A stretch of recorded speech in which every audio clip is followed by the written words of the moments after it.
Salut Léo. En me connectant à l'énergie de ce dimanche 16 août, je sens déjà qu'un changement important se prépare. Une forte vibration 555 entoure cette situation, annonçant du mouvement, des réactions émotionnelles et la révélation de certaines tensions latentes au sein de cette relation. J'ai l'impression que quelqu'un ici est sur le point de prendre la décision de te choisir. Non pas un choix secret, mais un choix plus honnête, plus évident et visible pour son entourage. Et lorsque cela arrivera, je pense que cela pourrait susciter des réactions émotionnelles chez les autres. Mais il ne s'agit pas d'un drame futile ou sans importance. C'est plutôt un changement qui révèle les véritables intentions de certaines personnes. L'énergie du 555 apporte souvent des développements soudains, des réactions inattendues et des vérités qui remontent à la surface lorsque le secret ne peut plus être dissimulé. Ce qui m'interpelle vraiment, c'est que cette personne est peut-être restée silencieuse parce qu'au fond d'elle-même, elle savait que vous choisir pourrait créer des problèmes avec d'autres personnes. Il pourrait y avoir de la jalousie, des avis extérieurs, des pressions familiales ou amicales, ou tout simplement des personnes qui ne souhaitent pas voir cette relation évoluer. Mais mon intuition me montre que ce qui est véritablement destiné à s'harmoniser ne peut être contrôlé indéfiniment par des influences extérieures. Alors, prenez un instant, respirez et faites confiance à votre intuition. Car une fois que cette personne vous aura choisi, oui, il pourrait y avoir quelques complications. Mais l'énergie 555 pousse finalement toute cette situation vers la transformation, la clarté et l'authenticité émotionnelle. Et maintenant, passons à votre tirage. D'accord, ce qui me frappe immédiatement, c'est que cette personne n'a pas réussi à se détacher du passé comme elle s'en était persuadée. D'une manière ou d'une autre, presque chaque souvenir finit par la ramener à vous. Et chaque fois qu'il repense à un événement que vous avez partagé, il semble comprendre ce lien sous un angle légèrement différent. Ils ne se souviennent plus seulement des grands moments. Ce sont les plus petits détails qui les interpellent, parfois de façon inattendue. Peut-être une conversation anodine, une blague que vous n'aviez partagée, votre expression quand vous les regardiez, ou une simple interaction qui paraissait insignifiante sur le moment. Pourtant, ce sont ces souvenirs simples qui restent gravés dans leur mémoire. Honnêtement, j'ai l'impression qu'ils croyaient autrefois qu'avec le temps, ces sentiments s'estomperaient. Ils pensaient qu'en restant suffisamment loin, vous cesseriez de leur venir à l'esprit et qu'ils reprendraient naturellement le cours de leur vie. Mais c'est tout le contraire qui s'est produit. Plus la distance s'est installée, plus ils ont compris ce que ce lien représentait réellement pour eux. Ils comparent leur vie actuelle à ce qu'ils ressentaient lorsque vous faisiez partie intégrante de leur quotidien. Et cette comparaison est difficile à accepter pour eux. Ils commencent à réaliser que la paix qu'ils pensaient devoir trouver ailleurs, ils l'avaient en réalité déjà vécue grâce à toi. Et maintenant, j'ai l'impression que cette personne se pose des questions très difficiles et profondes. Pourquoi ai-je pris mes distances? Pourquoi ai-je compliqué les choses alors que c'était si naturel? Pourquoi avais-je si peur de laisser quelqu'un m'aimer sincèrement? Les réponses qu'ils découvrent ne sont pas faciles à accepter. Ils commencent à comprendre que nombre de leurs décisions passées étaient motivées par la peur plutôt que par leurs véritables sentiments. Il y avait la peur de la vulnérabilité. La peur de perdre le contrôle. La peur de laisser une autre personne prendre suffisamment d'importance pour que la blessée puisse lui être rendue. Et, peut-être plus important encore, la peur de laisser quelqu'un compter autant pour eux que toi. Mais le changement majeur, maintenant, c'est qu'ils ne cherchent plus à fuir ces émotions. Au contraire, ils commencent à les accueillir et à comprendre leur origine. Ils apprennent à distinguer le fait de protéger leur cœur du fait de repousser la personne ou la relation qu'ils désiraient secrètement plus que tout. Pour certains d'entre vous, cette personne est devenue beaucoup plus introspective qu'auparavant. Elle ne réagit plus à ses émotions de la même manière impulsive. Au lieu de fuir immédiatement dès qu'une situation devient trop intense, elle s'autorise à accueillir pleinement ce qu'elle ressent. Et cela, en soi, représente un changement considérable. Je ne pense pas non plus que quiconque ait pu être à la hauteur à ses yeux. Elle peut rester occupée, continuer sa routine habituelle, voir du monde, travailler, voyager ou se distraire. Mais chaque fois qu'elle se persuade d'aller de l'avant, un événement inattendu la ramène à vous, et émotionnellement, elle se retrouve au point de départ. Le plus important, c'est que cette relation n'a jamais été simplement une autre personne. Ce lien est devenu indissociable de son identité. Et une fois qu'elle l'a admis, faire semblant d'être passé à autre chose est devenu bien plus difficile que d'accepter la vérité. On dirait que cette personne arrive à un point où dire la vérité est plus facile que de continuer à l'éviter. Elle sait qu'elle ne peut pas porter ce fardeau de sentiments non résolus indéfiniment. Et c'est précisément pourquoi l'énergie qui entoure ce lien est si différente maintenant. Il ne s'agit plus d'oublier le passé, mais de comprendre pourquoi tout cela s'est produit et ce que le passé essayait finalement de lui apprendre. Je veux tout avec toi. Je veux qu'on soit ce couple qui agace secrètement les autres, tant notre amour est évident. Je veux qu'on soit ce couple attablé quelque part, en train de prendre un verre ou de dîner ensemble, et que les gens autour de nous nous regardent, car ils voient clairement à quel point nous sommes amoureux. Je veux les sourires. Je veux les rires. Je veux ce genre de relation qui suscite l'admiration et la curiosité, qui nous pousse à nous demander ce qui, chez nous, paraît si authentique. Il y a quelque chose dans cette énergie qui dit « Je veux tout ça avec toi ». Et je sens que ces dernières semaines, cette personne a énormément réfléchi à cette situation. Elle a pesé le pour et le contre de ses véritables désirs et de la façon dont elle souhaite que notre relation évolue. C'est pourquoi je dis toujours que parfois, même si l'on ne voit pas beaucoup de changements extérieurs, cela ne signifie pas forcément que rien ne se passe. Il peut se passer énormément de choses en coulisses, dans les pensées, les émotions et les décisions de l'autre personne. Et en ce moment même, cette personne atteint un point où elle réalise « c'est toi avec qui je veux vraiment être ». Elle commence aussi à comprendre pourquoi certaines personnes de son entourage ont pu s'opposer à cette relation. Pourquoi mes amis avaient-ils un problème avec ça? Pourquoi ma famille avait-elle un avis sur la question? Pourquoi l'influence du karma ou certaines personnes extérieures ne voulaient-elles pas que je sois avec toi? Et la réponse qu'elle commence à entrevoir, c'est la jalousie. Cette personne sait que te choisir pourrait susciter de la jalousie. Elle sait qu'il y a peut-être des gens qui n'aiment pas vous voir ensemble.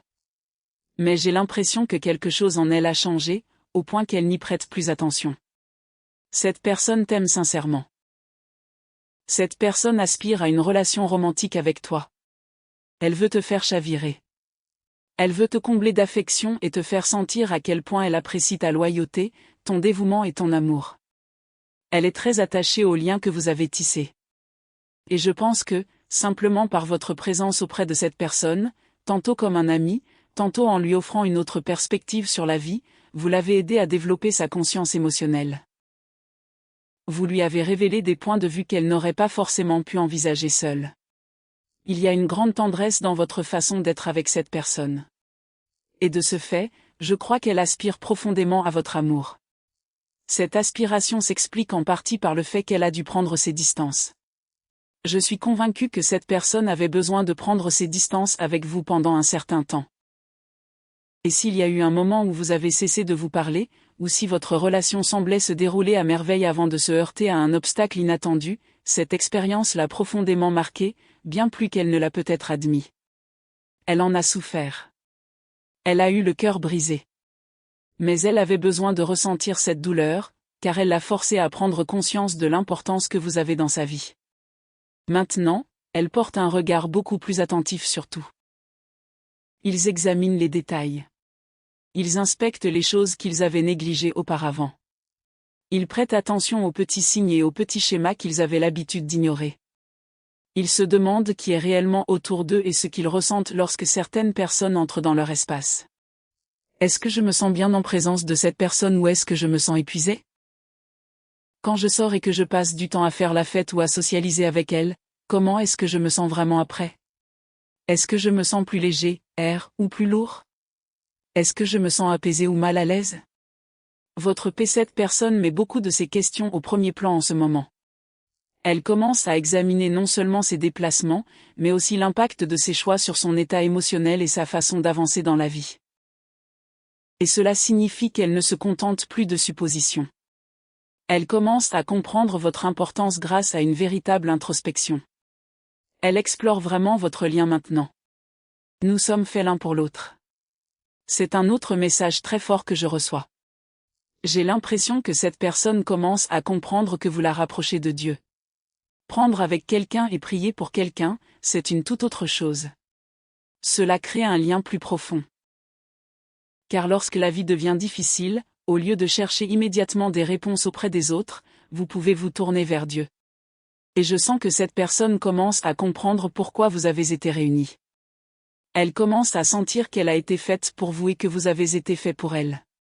C'est presque comme si vous représentiez les deux moitiés complémentaires d'un même tout. Tu possèdes des qualités qui lui font défaut, tandis qu'elle possède des atouts qui compensent naturellement ce qui peut te manquer. C'est le yin et le yang. Il y a ici un fort sentiment d'égalité et d'équilibre. Mais je pense que cette personne a aussi dû se poser une question importante. Si nous sommes vraiment si compatibles, pourquoi tant de gens autour de moi essaient-ils de m'en éloigner? J'ai l'impression que beaucoup de gens avaient beaucoup à dire sur votre relation, et cette personne développe maintenant une compréhension totalement différente des comportements toxiques, des traits de caractère toxiques et des personnes toxiques. Elle commence à réaliser à quel point son passé a été influencé par ce besoin étrange de compétition, de conquête, de faire ses preuves, de gagner. Mais maintenant, elle se demande, qu'est-ce que j'essayais de gagner, au juste? Car cette personne commence à comprendre que tu étais le prix depuis le début. Tu étais la destination. Tu étais la personne avec qui elle aurait dû construire sa vie. Un partenariat véritablement sain repose sur deux personnes qui avancent ensemble. Lorsque les deux partenaires travaillent de concert, une synergie naturelle se crée. Il y a coopération, une fluidité. Et lorsqu'un problème survient, vous êtes capable de communiquer et de le résoudre au lieu de laisser la difficulté détruire votre relation. Cette personne réalise que vous la valorisez. Vous souhaitez sincèrement son bonheur. Vous n'avez jamais cherché à obtenir quoi que ce soit de cette personne. Vous n'avez jamais simplement cherché quelqu'un qui vous apporte une stabilité financière ou matérielle. La stabilité que vous recherchiez réellement dans cette relation était une stabilité émotionnelle. Une stabilité mentale. Une stabilité spirituelle. Ce type de sécurité qui se développe lorsque deux personnes s'unissent et créent un véritable partenariat. Et j'ai l'impression que cette personne commence enfin à comprendre qui vous êtes vraiment. Vous n'avez jamais adopté une attitude de victime. Vous n'avez pas laissé chaque situation négative vous épuiser. Vous avez continué d'avancer. Tu as persévéré. Alors que, face à cette personne, dès qu'une difficulté survenait, elle avait tendance à se complaire dans l'apitoiement. C'est pourquoi ton énergie positive a un impact si puissant sur elle. Tu contribues naturellement à contrebalancer la négativité qu'elle porte en elle. Et je suis absolument convaincu que cette personne a d'importants problèmes de confiance qui refont surface régulièrement. Mais voici ce qui est en train de changer. Tu commences à briser ce vieux schéma. Elle réalise que son principal problème de confiance envers toi ne réside peut-être même pas dans sa capacité à te faire confiance. Il s'agit plutôt de sa capacité à se faire confiance en ta présence. Peut-elle s'approcher de toi sans finir par te blesser? Fera-t-elle les bons choix cette fois-ci? Évitera-t-elle de répéter les mêmes erreurs? Et alors, voici le message. Mes sentiments sont sincères. Oui. Parce que cette personne t'aime vraiment. La question n'est plus. Est-ce que j'aime la personne en général? Cette personne vous aime sincèrement. Ses sentiments sont profonds et vont bien au-delà de ce qu'elle avait imaginé ou prévu. Mais c'est aussi quelqu'un qui a tendance à cacher ses sentiments. Je pense que cela peut être dû à une infidélité passée ou à une profonde insécurité qui rend la vulnérabilité émotionnelle dangereuse. Elle avait donc très peur de vous faire confiance. Elle craignait de vous laisser entrer complètement dans son monde. Elle est devenue excessivement protectrice de son propre cœur. Mais en même temps, je perçois aussi d'énormes regrets quant à la façon dont elle vous a traité. Elle vous a traité comme une personne parmi tant d'autres. Mais maintenant, elle comprend que vous n'étiez pas comme les autres. Vous étiez différent. En réalité, vous lui ressembliez plus qu'elle ne le pensait. D'une certaine manière, vous reflétiez ses propres représentations renvoyées de l'énergie vers eux. Vous reflétiez la version supérieure d'eux-mêmes. Vous leur avez montré ce que leur moi supérieur leur demandait de devenir. Et cela les dérangeait parce que votre présence était presque comme un miroir. Leur moi supérieur veut qu'ils grandissent. Leur moi supérieur veut qu'ils se développent. Leur moi supérieur veut qu'ils s'élèvent. Et vous leur reflétiez cela. Veux-tu m'épouser? Pour ceux à qui cela fait écho, cette personne est extrêmement plongée dans ses émotions en ce moment. Ils réfléchissent très sérieusement à tout. Parce que les schémas qu'ils répétaient sans cesse, les mêmes comportements, les mêmes cycles, les mêmes décisions qui se produisaient encore et encore, produisaient exactement les mêmes résultats. Rien ne changeait. Et j'ai l'impression que certains d'entre vous ont peut-être même eu une conversation avec cette personne au cours de laquelle vous leur avez dit quelque chose du genre. Écoute, les actions sont plus fortes que les mots. Si tu m'aimes vraiment, alors j'ai besoin que tu le démontres. Si tu veux vraiment être avec moi, alors présente-toi. Si tu promets quelque chose, tiens-le. Et c'est en partie pourquoi cette personne connaît aujourd'hui une avancée aussi majeure. Ils sortent enfin de ce manège émotionnel. Ils sont épuisés à force de répéter le même cercle. Ils en ont assez de prétendre être heureux de quelque chose qui ne les inspire pas. Ils en ont assez d'agir comme si tout allait bien alors qu'en interne ils savent qu'il manque quelque chose. Il s'agit d'une avancée majeure. Pour moi, c'est comme si cette personne sortait d'un cocon. Et la symbolique du papillon est ici importante. Lorsqu'un papillon sort enfin de son cocon, il a des ailes, mais ses ailes sont encore mouillées. Il ne peut pas immédiatement décoller et voler à pleine puissance. Il lui faut encore du temps pour que ses ailes sèchent et deviennent suffisamment solides pour le porter. Et c'est exactement ainsi que je vois votre personne en ce moment. Ils sortent de quelque chose. Ils se libèrent. Mais il leur faudra peut-être encore une courte période pour se ressaisir, renforcer leur confiance et comprendre comment avancer avant de prendre pleinement leur envol. Et croyez-le ou non, une fois que cette personne aura enfin rompu le cycle négatif, vous vous demanderez peut-être pourquoi tout semble soudainement mis en pause. Vous pensez peut-être, pourquoi semble-t-il que rien ne se passe? J'ai l'impression que quelque chose devrait se produire maintenant. Mais je sens que cette pause fait partie de la transition. Parce qu'une fois que cette personne brise ce modèle, il y a une sorte de bénédiction ou de cadeau important venant de l'univers, de Dieu. C'est comme un moment où cette personne recevra la confirmation qu'elle a fait le bon choix. Un moment où ils se sentent soutenus. Un moment où ils comprennent qu'ils sont encouragés à continuer de s'élever et de continuer à honorer ce qu'ils ressentent réellement pour vous. Il y a une raison pour laquelle cette énergie se manifeste si fortement. Cette personne est extrêmement concentrée sur vous en ce moment. Ils s'efforcent de faire le bon choix. Ils se concentrent sur la correction de ce qu'ils peuvent corriger. Et il y a beaucoup de karma positif autour de cela. Il existe également un fort sentiment d'énergie destinée. Quelque chose semble inévitable ici, mais je ressens aussi un élément majeur d'intervention divine. Cette personne aurait peut-être eu besoin d'être isolée pendant un certain temps. Peut-être qu'ils ont dû rester dans leur propre version de « Karmicville » sans vous. Peut-être ont-ils dû se séparer complètement de certaines personnes pour pouvoir enfin comprendre quelle énergie les affectait positivement et quelle énergie les affectait négativement. Cela ressort très clairement. Et il y a ici quelque chose à propos des conséquences de la rupture du modèle. On a presque l'impression qu'une justice aveugle entre en jeu.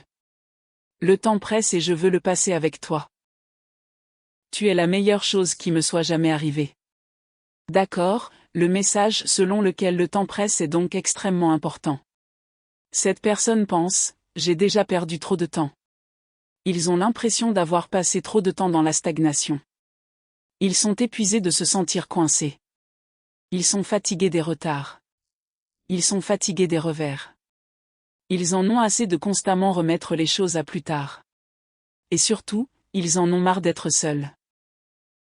Il y a quelque chose chez cette personne qui me dit qu'elle est véritablement épuisée à force de se retirer des gens, d'éviter ses émotions et de s'isoler. Ils ont fait énormément d'introspection. Et enfin, ils commencent à comprendre à quel point vous comptez dans leur vie. Tu es la meilleure chose qui me soit arrivée.